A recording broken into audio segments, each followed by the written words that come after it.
Kalau saya dipertemukan dengan Pak JK, saya juga mau, ya.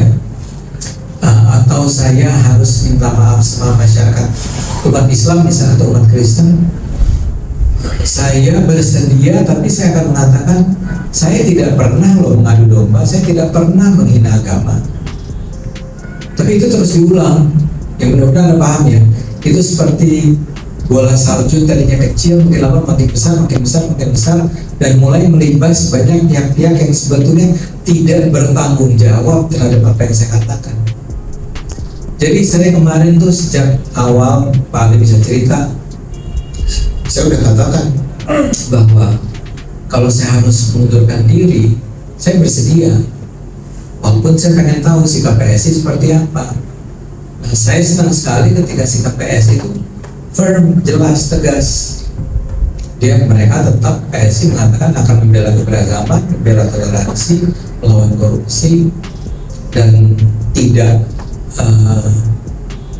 akan memecat saya. Nah, karena mereka tidak mau memecat saya, sementara saya merasa bahwa sebetulnya sudah tidak sehat nih orang selalu mengaitkan saya dengan PSI. Pilihannya adalah saya yang mengundurkan diri. Jadi itulah kenapa saya kali ini mengundurkan diri.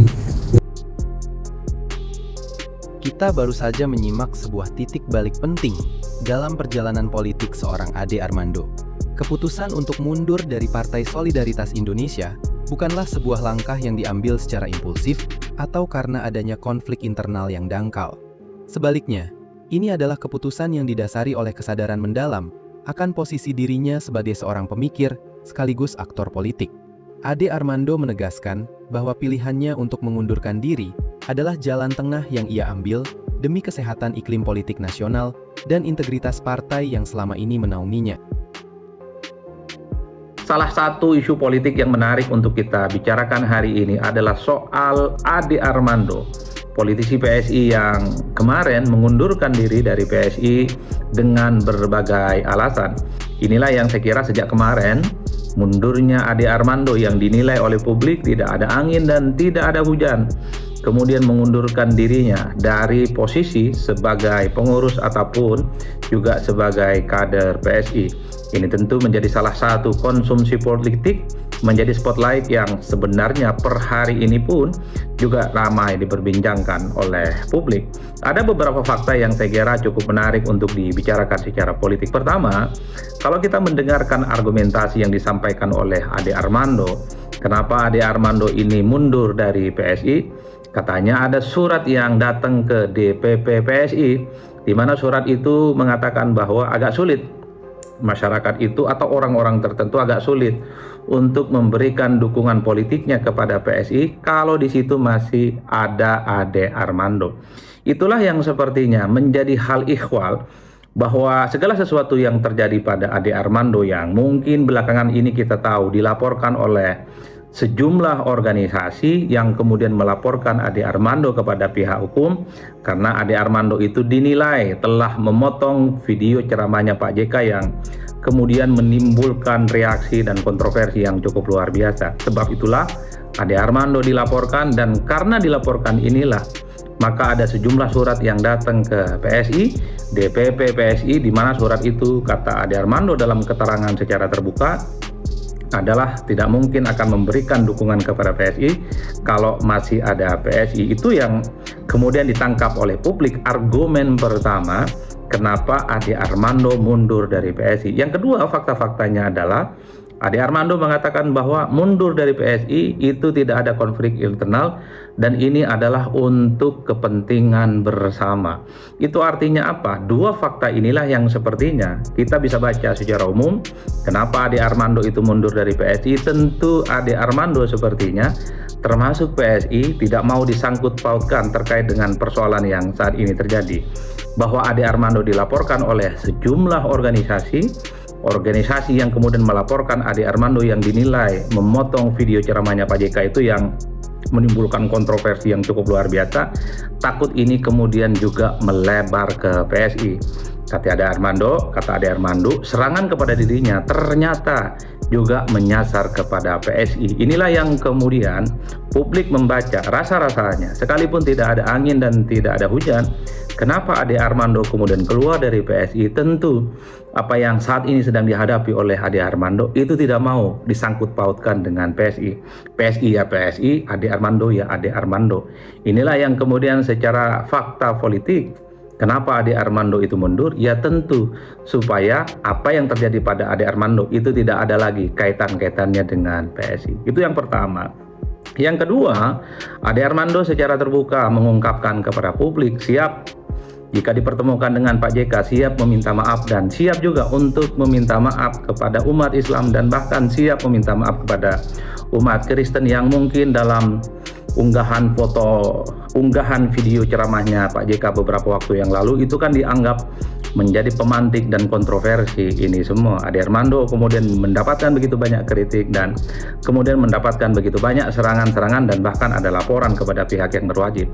Kata Ade Armando dengan cukup terbuka, siap jika dipertemukan dengan Pak JK untuk meminta maaf sekaligus juga meminta maaf kepada umat Islam dan umat Kristen. Dan katanya Ade Armando akan mengatakan tidak ada niat untuk mengadu domba dan tidak ada niat untuk memprovokasi dan seterusnya dan seterusnya dan seterusnya. Saya kira ini yang menjadi variabel penting untuk melihat secara utuh kenapa pada akhirnya Ade Armando itu mundur dari PSI. Lalu apa yang kemudian kita bisa petik sebagai sebuah hikmah ataupun sebagai sebuah pembelajaran terkait dengan ini semua? Pertama, memang kalau kita bicara tentang isu-isu agama, isu-isu identitas tertentu di Indonesia memang cukuplah sangat sensitif. Makanya mau politik, mau hukum, mau sosial ataupun dunia apapun, kalau sudah beririsan tebal dengan isu agama, beririsan tebal dengan isu-isu identitas, ini bagi saya adalah sesuatu yang sangat ngeri sedap dan tentu saja sangat sensitif. Karena saya kira kalau sudah menyangkut identitas, khususnya identitas keagamaan, ini menurut saya efeknya cukup luar biasa dan sudah begitu banyak perjalanan politik di negara ini.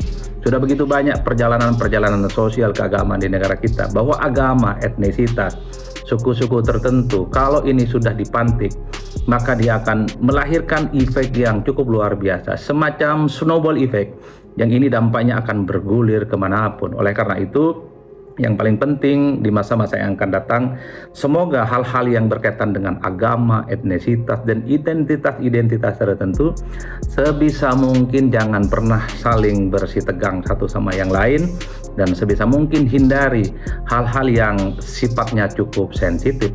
Oleh karena itu, ini yang saya kira menjadi pelajaran penting di negara kita. Nah, yang kedua bagi saya tentu di tengah gonjang-ganjing upaya PSI supaya lolos di parlemen, dan saat ini begitu banyak misalnya konsolidasi politik yang dilakukan oleh PSI supaya lolos ke parlemen, mendapatkan simpati di tengah masyarakat, sepertinya Ade Armando dan DPP PSI bersepakat supaya konsolidasi dan gerakan politik yang sedang dimatangkan oleh PSI ini, dalam tanda kutip kira-kira begitu, tidak ternodai dengan hal-hal yang sifatnya dialami oleh Ade Armando saat ini, yang dalam banyak hal dilaporkan oleh sejumlah ormas kepada pihak berwajib, dan kemudian Ade Armando juga sering dikritik dan dibully terkait dengan potongan-potongan video ceramahnya Pak JK beberapa waktu yang lalu. Sepertinya PSI juga sedang menghitung kalkulasi dan efek negatifnya jika ada Ade Armando terus bersama dengan PSI. Oleh karena itu, PSI yang sedang tentu saja mengonsolidasi kekuatan-kekuatan politiknya seperti yang kita lihat beberapa waktu yang lalu, dan bahkan ketua umum mereka Kaisang sangat rajin melakukan roadshow dan safari politik ke daerah-daerah tertentu, termasuk juga mengunjungi pesantren dan ulama-ulama sebagai bagian bagaimana PSI melakukan penetrasi, termasuk juga adalah tentu saja berharap ada ikatan-ikatan emosional secara politik yang bisa dijahit dengan berbagai kalangan, khususnya salah satunya adalah kalangan pesantren, ulama, kiai, dan seterusnya dan seterusnya. Langkah-langkah konsolidasi politik yang semacam ini sudah dibangun sejak lama oleh PSI, minimal sebagai upaya untuk lolos ke parlemen di 2029. Khawatirnya terdampak, terekses dari persoalan yang saat ini dihadapi oleh Ade Armando. Itu yang sepertinya kita baca secara politik, kenapa at the end Ade Armando kemudian mengundurkan dirinya sebagai tidak lagi menjadi bagian dari PSI. isu agama dan identitas tetap menjadi wilayah yang sangat sensitif. Sedikit saja pemantik muncul, dampaknya bisa menjadi bola salju yang meluas, memicu kontroversi, bahkan ketegangan sosial yang sulit diredam. Pernyataan Ade Armando yang siap meminta maaf kepada umat Islam, Kristen, hingga kepada Pak JK menunjukkan bahwa ada kesadaran akan dampak luas dari komunikasi politik yang tidak presisi. Mundurnya Ade Armando seolah menjadi jalan tengah agar badai kritik yang menerpa dirinya tidak menjadi beban sejarah bagi PSI dalam perjalanan partai mereka. Mari kita jadikan peristiwa ini sebagai refleksi bersama. Kedepan, tugas besar bangsa ini adalah menyelesaikan masalah kemiskinan, pengangguran, dan kesejahteraan. Hal-hal tersebut membutuhkan persatuan, bukan kegaduhan yang dipicu oleh isu sensitif.